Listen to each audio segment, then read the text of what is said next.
Hello athletes, and welcome to CrossFit Avidity, your host for Garage Games Christmas Chaos. And we're going to go over WOD number 1. It is a 5-minute AMRAP. You heard that correct, not AMRAP, AMRAP. As much load as possible. Before we get into the details of the WOD, it's snatch and deadlift. Let's go over the movement standards. Your snatch can be either a power snatch or a full squat snatch.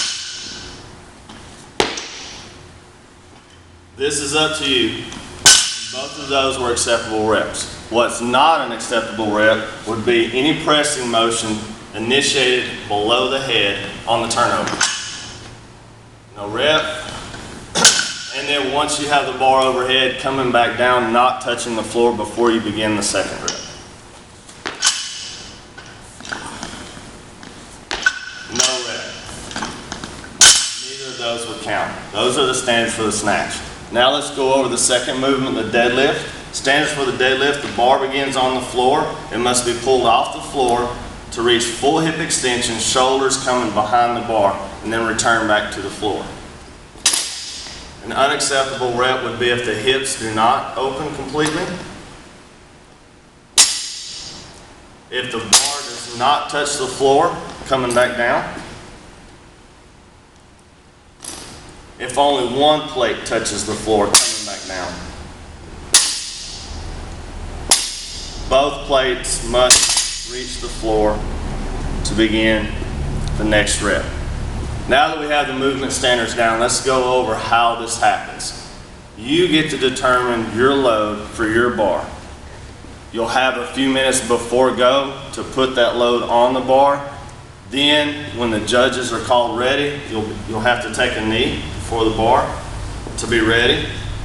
At 3, 2, 1, go, you're going to start snatching.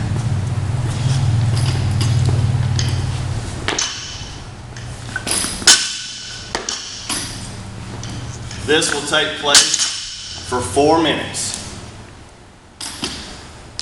At 4 minutes, a whistle is going to be blown. You have to perform one more successful snatch at any load,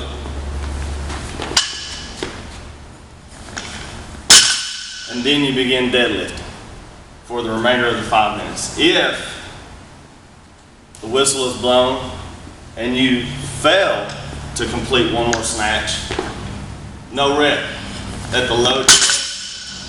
You have to either reattempt and or change your load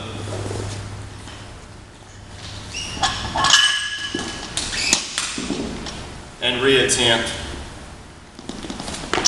for one more successful snatch. Then that load can be used for the remainder of the 5 minutes for the deadlift.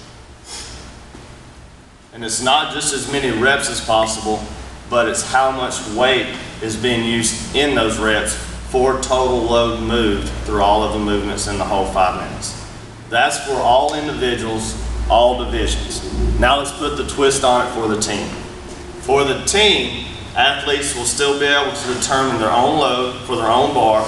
Male will have his bar, female will have her bar. At 3, 2, 1, go, they're going to begin snatches, alternating. A's bar has to return to the floor before B can begin snatching, and B before A. These are good reps. However, if A snatches overhead and drops the bar and the bar is still bouncing, and then B gets a no rep. A's bar must return to the floor and display control before B can advance to his or her snatch. Now, the twist. We've got alternating snatches for the first 4 minutes. At 4 minutes, when the whistle is blown, no more snatches are mandatory. Instead, both athletes are going to advance to a lane where a tire is going to be waiting on them. For the remainder of the 5 minutes, the athletes must flip this tire as many times as possible. They can do this either by flipping the tire together, They can alternate,